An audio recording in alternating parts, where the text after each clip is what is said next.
بسم اللہ الرحمن الرحیم، سیکنڈ سیگمنٹ میں ہم آپ کے ساتھ خدمت میں حاضر ہیں۔ ڈاکٹر مفتاح اسماعیل صاحب، ایک اگر مجھے مختصر سا سوال کرنے کی اجازت دیں، پھر گیلانی صاحب کی طرف بڑھ جائیں گے۔ آئی ایم ایف کا پروگرام آپ کیا سمجھتے ہیں کہ کس طرح کا ڈیزائن کیا جائے؟ چونکہ میں اس لیے یہ سوال کر رہا ہوں کہ جو لاسٹ آئی ایم ایف کے ساتھ پروگرام تھا، ای ایف ایف جو پی ٹی آئی نے کیا تھا، اس کے ڈیزائن کے اندر ہی پرابلم تھی جس کی وجہ سے وہ ناکام ہوا۔ تو اب کیا پری ریکویزٹس ہیں کہ اس غلطی کو دوبارہ نہ دہرایا جائے؟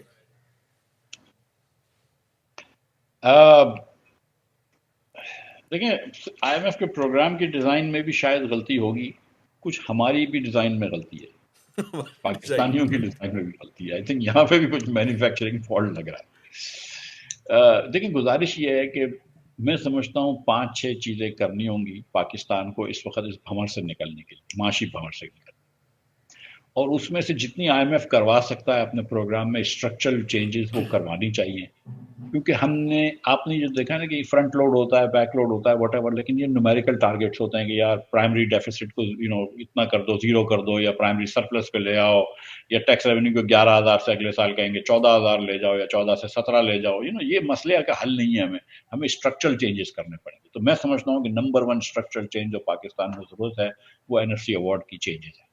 اس این ایف سی ایوارڈ کے ساتھ پاکستان جو ہے اس کا کبھی بجٹ کنٹرول میں، ڈیفیسٹ اب کنٹرول میں بھی نہیں آئے گا۔ یہ ایکسپونینشلی بڑھ رہا ہے، اور جس طرح یہ بڑھ چکا ہے اب اس این ایف سی ایوارڈ کے ساتھ، کیونکہ آپ جب بھی جتنا بھی ٹیکس، آج ٹیکس ڈبل بھی کر دیں تو بجٹ بیلنس نہیں ہوتا، آپ ٹیکس ٹرپل بھی کر دیں تو بجٹ بیلنس نہیں ہوتا۔ تو نمبر 1 میں سمجھتا ہوں کہ اسٹرکچرل چینجز ہونے چاہیے، اور پہلا اسٹرکچرل چینج جو ہونا چاہیے وہ این ایف سی ایوارڈ کا ہونا چاہیے۔ دوسرا اسٹرکچرل چینج ہونا چاہیے نجکاری کا۔ یہ دیکھیں، حکومت جو ہے نا وہ 2 قسم کے مشکل فیصلے کرتی ہے۔ ایک وہ مشکل فیصلے ہوتے ہیں جو عوام کے لیے مشکل ہوتی ہے، ٹیکس بڑھا دیا تنخواہ دار طبقے کے اوپر، آپ نے بجلی کے بل بڑھا دیے، یہ عوام کے اوپر مشکل ہوتی ہے، ٹھیک ہے، مطلب ان کی جان نکلی ہوئی ہوتی ہے، جیسا آپ جانتے ہیں بجلی کی، گیس کی۔ ایک ہوتی ہے مشکل فیصلے جو حکومت کے اوپر مشکل ہوتی ہے، وہ تھوڑا اور بھی مشکل کرنا ہے۔ اس کے اندر یہ ہوتا ہے کہ اسے پی آئی اے کی نجکاری ہے، اس میں کسی عام پاکستانی کو کوئی نقصان نہیں ہوگا۔ 8,000 وہ پاکستانی جو کہ پی آئی اے میں نوکری کرتے ہیں، ان کو یہ نقصان تو ہوگا کہ مطلب ان کی نوکری تو آپ نے گارنٹی کی ہوگی، تو ان کے ساتھ زیادتی نہیں ہو رہی ہوگی، لیکن جو اس کا کھانچہ لگا ہوا ہے وغیرہ وغیرہ، خاص طور پہ اگر لیسکو وغیرہ کی بات کر رہے ہیں، آئی ایس کو کی، ہیسکو کی، کویسکو کی، تو ان میں تو بہت سارے لوگوں کے بہت کھانچے ہیں، تو ان کا تو نقصان ہو جائے گا۔ اور سیاسی جو ہے پارٹیوں نے ایک محاذ بھی بنانا ہے، تو ادھر آپ سیاسی طور پہ آپ کو بہت بولڈ فیصلے کرنے پڑیں گے۔ ہماری حکومت جو ہے نا یہ سیاسی بولڈ فیصلوں کرنے سے ڈرتی ہے، وہ مشکل فیصلے لے لیتی ہے جس میں عوام کے اوپر مشکل ڈال دے، لیکن وہ مشکل فیصلے نہیں لیتی جو خود کے اوپر مشکل ڈال دے۔ تو آپ نے جو ہے نا اب آپ کو اسٹرکچرل چینجز کرنے پڑیں گے۔ آپ کا پاس کوئی طریقہ نہیں رہ گیا بجلی اور گیس سستی کرنے کے ماں سوائے کہ آپ نجکاری کریں۔ آج جس ریٹ میں گیس بک رہی ہے آپ انڈسٹری کو تقریباً بٹھا دیں گے اگلے 2 مہینے کے اندر۔ آپ یہ مطلب بالکل ناسور ہو چکی ہیں یہ کمپنیاں ہمارے اوپر۔ مطلب پی آئی اے کا تو آسان اگزامپل ہے کہ 80-90-100 ارب روپیہ نقصان کرتی ہے سالانہ، کس چیز کے لیے؟ 8,000 لوگوں کو تنخواہ دی ہوئی ہے، مطلب 20-22 ارب روپے تنخواہ دیتی ہے، لیکن نقصان 100 ارب روپے کا کر لیتی ہے۔ یہ پرائیویٹ ایئر لائنیں چل رہی ہیں، وہ نفع بھی کرتی ہیں، وہ ٹیکس بھی بھرتی ہیں، اور پی آئی اے سے اچھی سروس بھی دیتی ہیں، اور پی آئی اے سے سستی ٹکٹ بھی دیتی ہیں۔ تو ہمیں کیا فائدہ ہے؟ ہمیں کتنے نفل کا ثواب مل رہا ہے کہ ہم حکومت میں یہ چیزیں چلائیں۔ اچھا جی، تو دوسرا میرے خیال سے پرائیویٹائزیشن کرنی چاہیے۔ جی سوری، جی میں یہ کہہ رہا تھا کہ ایک تو آئی ایم ایف سے کھینچا تانی ہماری 2-3 سال پی ٹی آئی کے دور کے بعد پھر ڈار صاحب کے وقت بھی چلتی رہی، تو شاید یہی ایک وجہ ہے کہ اب ہمیں ایک نان پولیٹیکل وزیر خزانہ یہاں پہ لانے پڑے ہیں۔ تو میں یہی پوچھ رہا تھا کہ آپ کیا سمجھتے ہیں کہ وہ کس حد تک اس چیز کو اچھے طریقے سے کر پائیں گے، اور کیا چیلنجز انٹرنل بھی ہوں گے؟ فار ایگزامپل انٹرنل چیلنجز میں ابھی آپ نے دیکھا 2-3 چیزیں، پرسوں پہلے پرائم منسٹر خود بن گئے ای سی سی کے چیئرمین، اور پھر بعد میں ان کو یہ ریورس کرنا پڑا۔ آج ہم دیکھ رہے ہیں کہ کونسل آف کامن انٹرسٹ میں پرائم منسٹر جو ہیں انہوں نے وزیر خزانہ کو نکال دیا، اور وزیر خارجہ وہ پھر اتفاق سے ڈار صاحب ہی ہیں تو ان کو ڈال دیا ہے۔ تو یہ انٹرنل چیلنجز کتنے مشکل ہوں گے پھر ایک اس طرح کے بندے کے لیے؟ دیکھیے میں یہ سمجھتا ہوں کہ اورنگزیب صاحب جو ہیں ایک قابل آدمی ہیں، ٹھیک ہے، اور ایک اچھی شہرت یافتہ ہیں، ایک اچھی ان کی زندگی بھر کی ایک سروس رہی ہے بینکنگ سیکٹر کے اندر۔ تو اللہ کرے گا ان کو اگر آپ اپرچونٹی دیں گے تو یہ سکسیسفل ہوں گے، مگر اگر آپ دوسرے لوگ ان کی ٹانگیں کھینچتے رہیں گے یا ان کو بار بار منع کرا جائے گا کہ نہیں یہ بھی نہیں کر سکتے ہو، پیٹرول بھی مہنگا نہیں کر سکتے ہو، گیس بھی مہنگا، مطلب مہنگا کرنے کو کسی کا مقصد نہیں ہوتا ہے۔ اگر آپ آج پیٹرول مہنگا کریں گے تو اورنگزیب کی جیب میں تو وہ پیسے نہیں جائیں گے، میں مثال دے رہا ہوں آپ کو، لیکن کہیں نہ کہیں آپ کو کچھ نہ کچھ کام کرنے پڑیں گے اور تھوڑا سا آپ نے فری ہینڈ دینا ہوگا۔ تو میں تو یہ سمجھتا ہوں کہ اورنگزیب صاحب کو اے سی سی کے اندر جو چیئرمین بنایا یہ صحیح فیصلہ ہے، اور میں یہ سمجھتا ہوں کہ چلو اتنا روم نہ دیں جتنا کہ ڈار صاحب کو دیا تھا، لیکن پھر بھی ایک روم تو دیں اورنگزیب کو کہ وہ اپنا کچھ کام کرے۔ اور اب لوگوں کو یہ سمجھ جانا چاہیے کہ دیکھیں جب ہم نے آئی ایم ایف کو آنکھیں دکھائی تھی نا تو وہ 4 مہینے فروری سے مئی تک جو تھے نا، فروری مارچ اپریل میں، وہ پاکستان میں 35% انفلیشن رہا ہے، 4 مہینے worst inflation in the history of Pakistan. تو آپ جو ہے نا، جب آپ دل کے مریض ہوں تو آپ کارڈیالوجسٹ کو آنکھیں نہیں دکھا سکتے جس سے اسٹنٹ لگوانے ہیں۔ لیکن کیا سی سی آئی میں مطلب بھی آپ نہیں سمجھتے نمائندگی ہونی چاہیے وزیر خزانہ کی؟ میں نے تو کبھی نہیں سنا ہے کہ سی سی آئی میں وزیر خزانہ نہ ہوں، لیکن اب خیر اب وزیر ابھی خارجہ کا کیا کام ہے یہ تو ہمیں بھی نہیں سمجھ آ رہا ابھی تک اس میں۔ یار مطلب اب مجھے میں کیا بول سکتا ہوں، آپ کو بھی پتا ہے کہ وزیر خزانہ اب تو ہونا ضروری ہے، تو اب وہ ادھر ایک بہرحال اب مسلم لیگ کی اپنے اندر کی سیاست بھی ہوتی ہے۔ اچھا سر، ایک چیز مجھے اگر اجازت دیں، آئی ایم ایف کا پروگرام کرنا تو ہے ہم نے، اور آپ کو اندازہ ہے کہ یہ کتنا ضروری ہے۔ ایک تو ڈیٹ کی آپ نے خود بات کی کہ ڈیٹ سسٹینیبلٹی کتنا بڑا پرابلم ہے، اگر 3 سالوں میں ڈبل ہو جاتا ہے، کیا ہمیں ڈیٹ کی ریسٹرکچرنگ کروانی پڑے گی؟ اور دوسرا، یہ امریکہ اور چائنا کے درمیان سے کیسے سٹیئر کر کے لے کے جائیں، یہ بہت بڑا چیلنج ہے۔ اچھا، 2 بڑے مشکل سوال پوچھے ہیں، الگ الگ جواب دیتا ہوں، کوشش جی کرتا سر ہوں۔ پلیز۔ جو ری اسکیجولنگ کا مسئلہ ہے نا، تو دیکھیں 2 قسم کے لونز کو پہلے 2 حصوں میں توڑ دیتے ہیں، فورن لونز اینڈ ڈومیسٹک لونز، ٹھیک۔ فورن لونز کے اندر ہمارا آدھا لون جو ہے وہ ملٹی لیٹرلس ہے، یعنی کہ I M F, world bank, Asian development bank وغیرہ وغیرہ، Islamic development bank, Asian infrastructure investment bank, کیوں یہ ان سے ہم کیش فلو پازیٹیو ہوتے ہیں ہر سال، کہ اگر ہم آئی ایم ایف کو، ورلڈ بینک کو لیٹس سے کہ $3 ارب واپس کر رہے ہوتے ہیں یا $2.5 ارب واپس کر رہے ہوتے ہیں، تو ہم کو $3.5-4 ارب مل رہا ہوتا ہے ان سے۔ تو اگر ہم مثال کے طور پر آج ہم کہتے ہیں کہ ہم موریٹوریم کر رہے ہیں ڈیٹ پہ، ٹھیک ہے، یعنی کہ ہم بیسکلی کہہ رہے ہیں کہ ہم تمہارے پیسے واپس نہیں کریں گے، تو ہم کو نئے پیسے آنا چھوٹ جائیں گے، تو وہ پیسے نہیں آئیں گے، تو وہ ایک بہت ہی مشکل ہو جائے گا۔ اس کے بعد جو سعودی عرب نے آپ کو پیسے دیے ہوئے ہیں، اس پہ بھی انہوں نے کہا ہے کہ یہ پیسے تم کو جب تک دیے ہوئے جب تک تم آئی ایم ایف کی گڈ بکس میں ہو، جس دن تم آئی ایم ایف سے ڈیفالٹ کرو گے سعودی عرب بھی اپنے پیسے واپس مانگ سکتا ہے، آپ نہیں دیں گے لیکن پھر آپ ڈیفالٹ میں آ گئے ٹیکنیکلی۔ تو اور اس کے بعد $10 ارب آپ کے پیرس کلب کے ہیں، جس کو آپ رینیگوشیٹ کریں، اور وہ دن میں تارے دکھائیں گے آپ کو، اور $30 ارب جو ہے وہ $30 ارب کو سی پیک اور دیگر چائنا کے لون کے، جی اس سر۔ میں کچھ چائنا کے بینکوں کے بھی ہیں۔ ہم اپنے سارے دوستوں کو ایک ساتھ ناراض کریں گے، اور سارے مہربانوں کو جو آپ کو قرض دیتے رہے ہیں، اور 100 ارب 150 ارب کا 100 ارب کا کچھ قرض دیا ہے، ان سب کو ناراض کریں گے، تو اور ہم کو کوئی پیسے کا فائدہ نہیں ہوگا۔ اور سری لنکا نے یہ کیا تو سری لنکا کو 8% پہلے سال جی ڈی پی گر گئی، 8% جی ڈی پی ہماری گر جائے، اس کا مطلب ہے کہ ہم $300 ارب کی جی ڈی پی پہ $25 ارب کا نقصان کر لیں گے، $24 ارب کا۔ تو ہم کو فورن لونز کے اوپر ڈیفالٹ نہیں کرنا چاہیے، سوری، یا ریسکیجولنگ کی بات نہیں کرنی چاہیے۔ ٹھیک ہے اب سر۔ آپ آ گئے لوکل بینکنگ پہ، تو لوکل آپ کا بہت سارا بینک جو ہے وہ مسئلے میں آ جائے گا اگر آپ لوکل بینکس کو پیسے دینا چھوڑ دیں گے یا آپ ریسکیجولنگ کریں گے زبردستی، کیونکہ ان کے آپ کے کیپٹل بیسس خراب ہو جائیں گے، نمبر 1۔ نمبر 2، اب یہ بینک بھی بڑے ہوشیار ہو گئے ہیں، تو کیا ہوا ہے کہ پچھلے 2 سال سے 3 سال سے بینک آپ کو قرض نہیں دیتے تو بینک ہی ہیں، جب سے آئی ایم ایف نے کہا ہے کہ اسٹیٹ بینک سے قرض نہیں لے جی سکتے، تو ہوتا یہ ہے کہ پیر کے دن State Bank open market operation کرتا ہے 60 دن کا، اور بینکوں کو پیسے دیتا ہے، اور جیسے منگل کے وہ دن بینک وہی پیسے لے کر جو ہے وہ دے ٹی دیں گے۔ بلز میں دے تو دیتے جب ہیں۔ آپ بینکوں سے یہ کہیں گے کہ بھائی میں تمہارے پیسے واپس نہیں کر رہا ہوں، تو بینک بولیں گے ٹھیک ہے فبیا آپ نہ کریں، لیکن پھر ہم اسٹیٹ بینک کے پیسے واپس نہیں کر رہے، میرے پاس پیسے ہی نہیں ہے، میں کہاں سے دوں گا؟ تو یہ کہہ دینا کہ ہم کو ری اسکیجول کرنا بڑا آسان ہے، لیکن اس کے بہت دورس کانسیکوینسز ہوتے ہیں، اور ہم کو پہلی کوشش یہ کرنی چاہیے کہ اپنا گھر ٹھیک کریں۔ جب تک ہم 60% سے زیادہ 63% ریلی پیسے اگر نیا ٹیکس جو جمع کرتے ہیں اس کے صوبوں کو دے دیتے ہیں، جس میں آزاد کشمیر، گلگت بلتستان، فاٹا اور اسلام آباد کو بھی شامل کر رہا ہوں میں.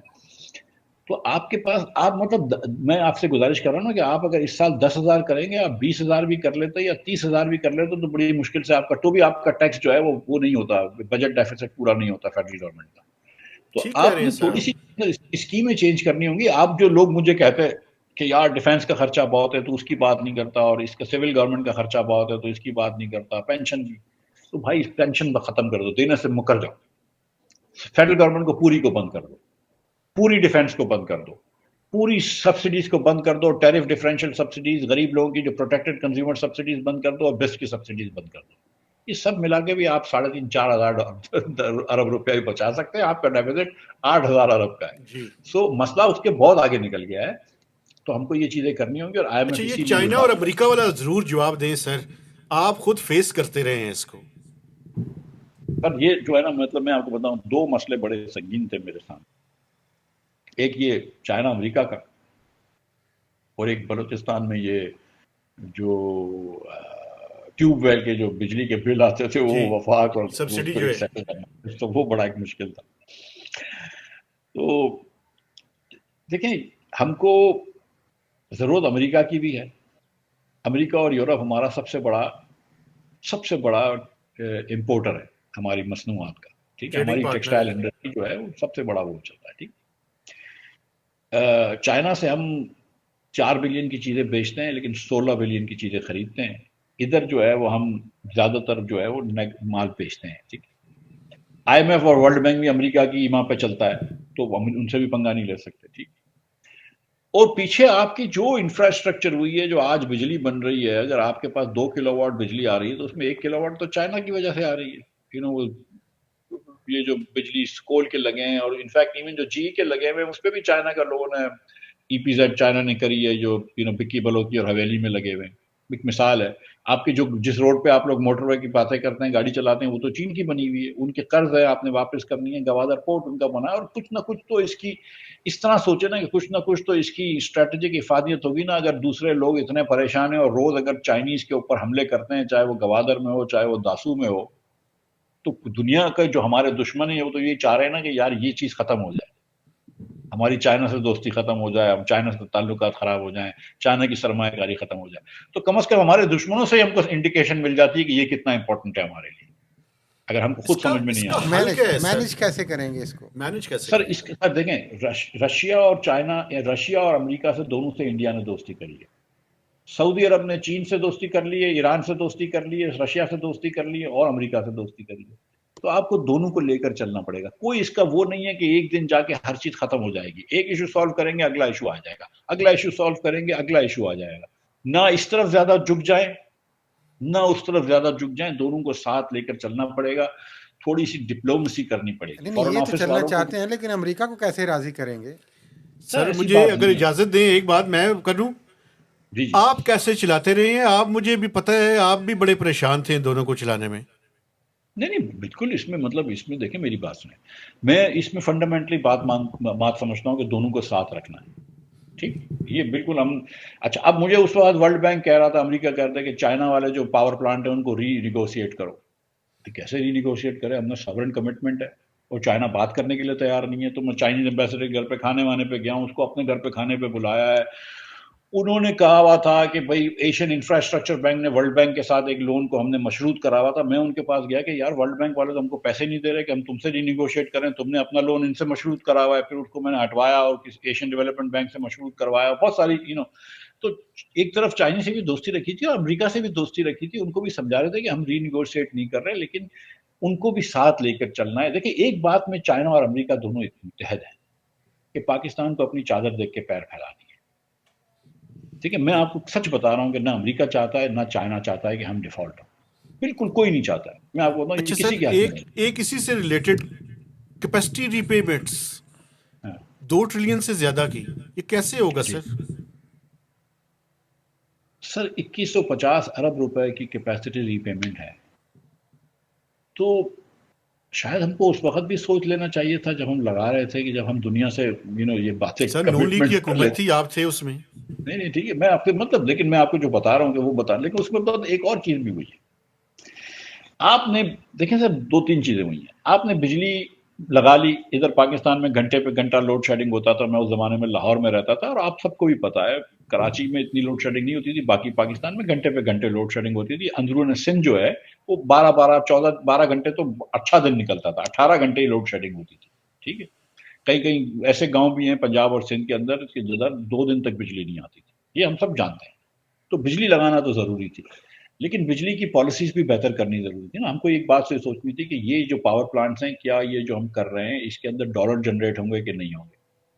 کیونکہ یہ تو ہم اگر لوکل لوگوں کو بجلی بیچ رہے ہیں تو روپیہ ہم کو آ جاتا ہے 2150 ارب روپیہ اگر آ بھی جاتا ہے تو لوکلی میں پیسے آئے گا نا. تو اس کا ڈالرز. اچھا اس کا آپ نے بولا کہ نہیں ڈالر جنریٹ کرنے. اگر ڈالر جنریٹ کرنے تو پھر میں نے کیا مفتاح اسماعیل کے اور مہتاب حیدر کے گھر پہ دینا ہے یا وقار گیلانی کے یا کسی صنعت کو دینا ہے جو برآمدات کرے اور اس سے مجھے ڈالر ملے. ٹھیک ہے. تو آپ نے صنعتوں کو دینا ہے.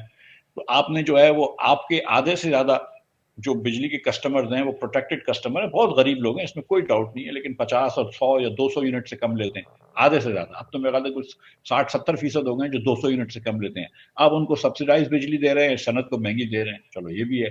اس کے بعد آپ نے ڈیسائیڈ کیا کہ آپ ہر گھر کے اندر ہر صنعت کے اندر گیس بھی دیں گے اور بجلی بھی دیں گے. تو پھر آپ جو ہے مطلب آپ سوچیں کہ ہم سردیوں کے اندر 30,000 میگا واٹ کی جگہ 10,000 میگا واٹ بناتے ہیں اور باقی ہمارا 15,000 میگا واٹ کا پلانٹ بند رہتا ہے. ہم اس کو ویریبل کاسٹ پہ بھی نہیں بیچتے. مثال ہے. اور اگر مطلب یہ کہ پھر ہم کو سردیوں میں سستی کر دینی چاہیے. ہم کو دیکھیں اصل مسئلہ جو ہے نا وہ پاکستان میں ایک سائیکل ہے یوں کر کے. یہ ہمارا پیک اور ٹراف میں بہت فرق ہے بٹوین مئی جون کی ڈیمانڈ اور دسمبر کی ڈیمانڈ. دنیا میں ایسا نہیں ہوتا ہے.